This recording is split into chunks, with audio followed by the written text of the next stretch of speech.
சத்குரு சுவாமி தன் பக்தர்களின் கூட்டத்திற்கு நடுவே கம்பீரமாக அமர்ந்து கொண்டு மௌனத்தையே ஒரு தியாகமாக மாற்றி தன்னுடைய காந்த குரலில் இந்த கிணற்று தவளை கதையை அவர் பக்தர்களிடம் கூறியிருக்கிறார். இந்த சத்குருவின் குரலில் கிணற்று தவளை கதை மிகப்பெரிய ஒரு ஆன்மீக பயணமாகவே அந்த ஒரு காலத்தில் பக்தர்களின் மனதில் நிச்சயமாக பதிந்தது. என் அன்புக்குரியவர்களே, உங்களுடைய மனதின் அகங்காரத்தை உடைப்பதற்காக ஒரு எளிய ஆனால் உங்களுடைய உயிரை தொடும் ஒரு கதையை சொல்லப் போகிறேன். கவனமாக கேளுங்கள். ஒரு அடர்ந்த காட்டின் ஓரத்தில் பல 100 ஆண்டுகள் பழமையான ஒரு பாலடைந்த கிணறு இருந்தது. அந்த கிணற்றுக்குள் ஒரு சிறிய தவளை பிறந்து வளர்ந்து அங்கேயே வாழ்ந்து வந்தது. அதற்கு அந்த கிணறு தான் உலகம். அந்த கிணற்றின் சுவர்கள் தான் அதனுடைய எல்லை. அதை தாண்டி அதால நினைத்தாலும் வெளியே செல்ல முடியாது. அப்படித்தான் அதனுடைய வாழ்க்கை இதுவரைக்கும் இருந்தது.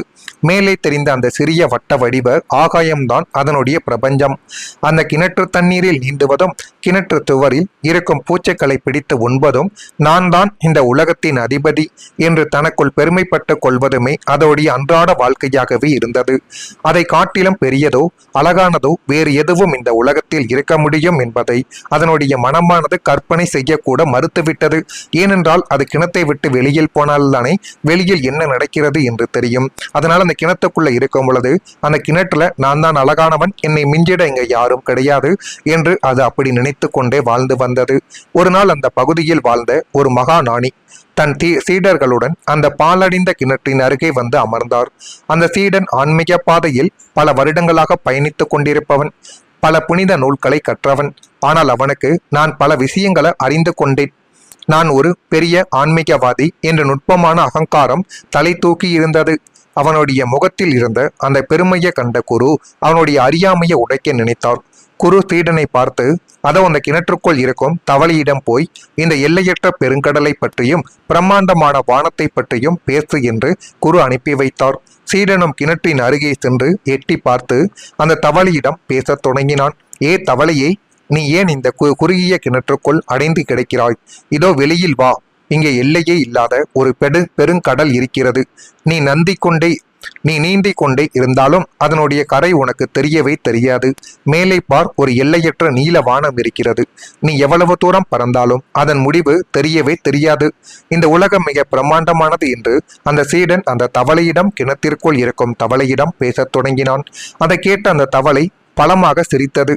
கிணற்றின் ஒரு முனையிலிருந்து மறுமுனைக்கு ஒரு சிறிய குதித்துவிட்டு, இதோ பார், இவ்வளவு பெரிய கடலா? நீ பொய் சொல்கிறாய். இந்த கிணற்றை விட பெரியது இந்த உலகத்தில் எதுவும் கிடையாது. அப்படி அந்த தவளை பேசத் தொடங்கியது. இதுதான் எல்லை, இதுதான் உண்மை. உன்னுடைய கடல் வானம் எல்லாம் வெறும் கட்டுக்கதை, என்னை ஏமாற்ற பார்க்கதை என்று கோபமாக அந்த தவளை கத்திவிட்டது. சீடன் சிரித்து கொண்டே குருவிடம் திரும்பி வந்து, குருவே, அந்த தவளை ஒரு முட்டாள். அதற்கு தான் இருக்கும் கிணறை தவிர வேறு உலகம் தெரியவில்லை. அது தன்னுடைய அறியாமலேயே வாழ்கிறது என்றான். அப்போது அந்த மகா ஞானி சீடனின் கண்களை நேராக பார்த்து அவனுடைய தோள்களை தன் கனிவான கரங்களால் தொட்டார். குருவின் தொடுதலில் ஒரு பேரன்பும் அதே சமயம் ஒரு சாட்டையடியும் இருந்தது. குரு சொன்னார், என் அன்பான சீடனே, நீ அந்த தவளையை பார்த்து சிரிக்கிறாய். ஆனா உன்னுடைய நிலைமையும் அதைத்தான். நீயும் உன்னுடைய மனம் என்னும் சிறிய கிணற்றுக்குள் அமர்ந்து கொண்டு நீ படித்த புத்தக அறிவு, நீ சேகரித்த தகவல்கள், உன்னுடைய சமுதாய அடையாளங்கள் ஆகியவற்றை வைத்துக்கொண்டு எனக்கு எல்லாமே தெரியும் என்று நினைத்து கொண்டிருக்கிறாய். உன்னுடைய எண்ணங்கள், ஆசைகள், கவலைகள் என்ற குறுகிய எல்லைக்குள்ளேயே நீ வாழ்ந்து கொண்டு இந்த எல்லையற்ற பிரபஞ்ச பேராற்றலை, தெய்வீகத்தை உன்னால் எப்படி புரிந்து கொள்ள முடியும்? உன்னுடைய மனக்கிணற்றை விட்டு நீ வெளியில் வராத வரைக்கும் நீயும் ஒரு ஆன்மீக கிணற்று தவளைத்தான். அது போலத்தான் உன்னுடைய வாழ்க்கையும் இருக்கும் என்று அந்த குரு அந்த சீடனுக்கு புரியும்படி கூறினார். அந்த கிணற்றில் குருவின் வார்த்தைகள் சீடனின் இதயத்தை துளைத்தன. அவனுடைய கண்கள் கலங்கின. அவனுக்குள்ள இருந்த ஆன்மீக அகங்காரம் அப்படியே உதிர்ந்து விழுந்தது. இந்த கதையின் மூலம் சத்குரு பக்தர்களின் மனதில் ஏற்படுத்திய தாக்கம் என்ன தெரியுமா? சத்குரு இந்த கதையை முடித்துவிட்டு தன் பக்தர்களை நோக்கி தன்னுடைய தீர்க்கமான பார்வையை செலுத்தும் பொழுது அரங்கமே ஒரு மாபெரும் அமைதியில் மூழ்கிறோம். நீங்கள் யாரை பார்த்த முட்டாள் என்று நினைத்தீர்களோ அந்த தவளை வேறு யாரும் அல்ல, நீங்கள் தான் என்று அவர் அதிரடியாக கூறும் பொழுது பக்தர்களின் மனதில் ஒரு மாபெரும் விழிப்புணர்வானது பூகம்பமே வெடித்துவிட்டது. மனம் என்னும் சிறை. நாம் ஒவ்வொருவரும் நமக்கான ஒரு கிணற்றை வெட்டி வைத்திருக்கிறோம். நம்முடைய மதம், சாதி, மொழி, பணம், பதவி மற்றும் நான் எனது என்ற எண்ணங்களே அந்த கிணற்றின் சுவர்கள். இந்த சுவர்களுக்குள் இருந்து கொண்டு நாம் உலகத்தை பார்க்கும் போது நமக்கு உண்மை தெரிவது கிடையாது. நம்முடைய மனதின் பிம்பம் மட்டுமே நம்ம வாழ்க்கைக்குள்ள தெரியும் என்று அவர் கூறினார். அறிவு வேறு, நாணம் வேறு. புத்தகங்களை படிப்பதாலோ வார்த்தைகளை சேகரிப்பதாலோ ஒருவனுக்கு நாணம் வந்துவிடாது. அது கிணற்றுக்குள் தண்ணீரின் அளவை கூட்டுவதை போன்றதுதான். கிணற்றை விட்டு வெளியில் வருவது கிடையாது. உண்மையான ஆன்மீகம் என்பது மனதின் எல்லைகளை கடந்து உங்களை ஒரு பிரபஞ்ச உயிராக விரிவடைய செய்வது தான் உண்மையான ஆன்மீகம் என்றும் அவர் கூறினார். அந்த அகங்காரத்தையும் உடைத்தார். மனிதன் எப்போது எனக்கு எல்லாம் தெரியும் என்று நினைக்கிறானோ அப்போதே அவனுக்கான கற்றல் நின்று விடுகிறது.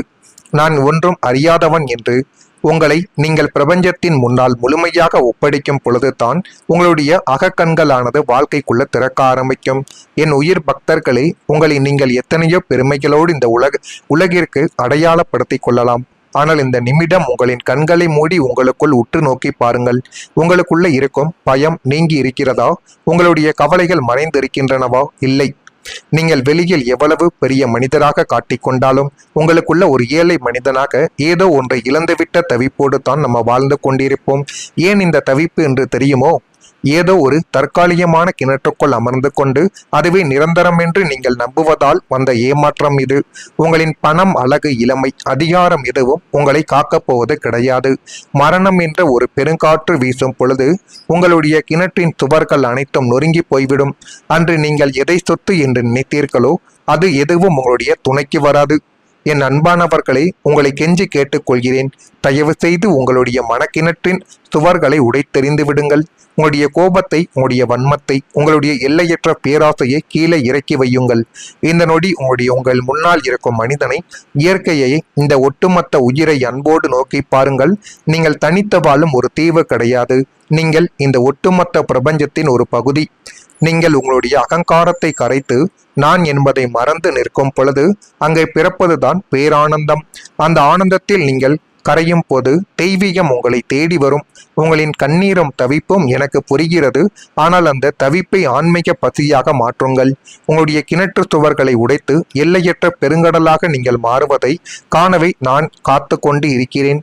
உங்களுக்குள்ள இருக்கும் அந்த பேரொளியை, தெய்வீகத்தை நான் வணங்குகிறேன். ஆனந்தமாக வயலுங்கள் என்று சத்குரு சுவாமிகள் அந்த ஒரு நிமிடத்தில் கூறியிருக்கிறார்.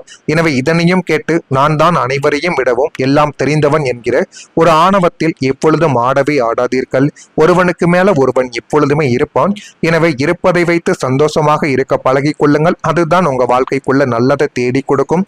சத்குருநாதர் சொன்னதை வைத்து உங்களுக்கு என்ன புரிகிறது என்பதை கமாண்ட் வழியாக தெரிவியுங்கள்.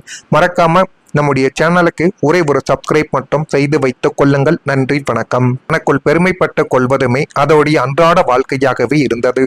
அதை காட்டிலும் பெரியதோ அழகானதோ வேறு எதுவும் இந்த உலகத்தில் இருக்க முடியும் என்பதை அதனுடைய மனமானது கற்பனை செய்யக்கூட மறுத்துவிட்டது. ஏனென்றால் அது கிணத்தை விட்டு வெளியில் போனால்தானே வெளியில் என்ன நடக்கிறது என்று தெரியும். அதனால் அந்த கிணத்துக்குள்ள இருக்கும் பொழுது அந்த கிணற்றுல நான் தான் அழகானவன், என்னை மிஞ்சிட இங்க யாரும் கிடையாது என்று அது அப்படி நினைத்து கொண்டே வாழ்ந்து வந்தது. ஒரு நாள் அந்த பகுதியில் வாழ்ந்த ஒரு மகா ஞானி தன் சீடர்களுடன் அந்த பாலடைந்த கிணற்றின் அருகே வந்து அமர்ந்தார். அந்த சீடன் ஆன்மீக பாதையில் பல வருடங்களாக பயணித்துக் கொண்டிருப்பவன், பல புனித நூல்களை கற்றவன். ஆனால் அவனுக்கு நான் பல விஷயங்களை அறிந்து கொண்டேன், நான் ஒரு பெரிய ஆன்மீகவாதி என்ற நுட்பமான அகங்காரம் தலை தூக்கி இருந்தது. அவனுடைய முகத்தில் இருந்த அந்த பெருமையை கண்ட குரு அவனுடைய அறியாமையை உடைக்க நினைத்தார். குரு சீடனை பார்த்து, அதோ அந்த கிணற்றுக்குள் இருக்கும் தவளையிடம் போய் இந்த எல்லையற்ற பெருங்கடலை பற்றியும் பிரம்மாண்டமான வானத்தை பற்றியும் பேசு என்று குரு அனுப்பி வைத்தார். சீடனும் கிணற்றின் அருகே சென்று எட்டி பார்த்து அந்த தவளையிடம் பேசத் தொடங்கினான். ஏ தவளையே, நீ ஏன் இந்த குறுகிய கிணற்றுக்குள் அடைந்து கிடக்கிறாய்? இதோ வெளியில் வா. இங்கே எல்லையே இல்லாத ஒரு பெருங்கடல் இருக்கிறது. நீ நீந்திக் கொண்டே இருந்தாலும் அதனுடைய கரை உனக்கு தெரியவே தெரியாது. மேலே பார், ஒரு எல்லையற்ற நீல வானம் இருக்கிறது. நீ எவ்வளவு தூரம் பறந்தாலும் அதன் முடிவு தெரியவே தெரியாது. இந்த உலகம் மிக பிரம்மாண்டமானது என்று அந்த சீடன் அந்த தவளையிடம், கிணத்திற்குள் இருக்கும் தவளையிடம் பேசத் தொடங்கினான். அதை கேட்ட அந்த தவளை பலமாக சிரித்தது. கிணற்றின் ஒரு முனையிலிருந்து மறுமுனைக்கு ஒரு சிறிய குதித்துவிட்டு, இதோ பார், இவ்வளவு பெரிய கடலா? நீ பொய் சொல்கிறாய்.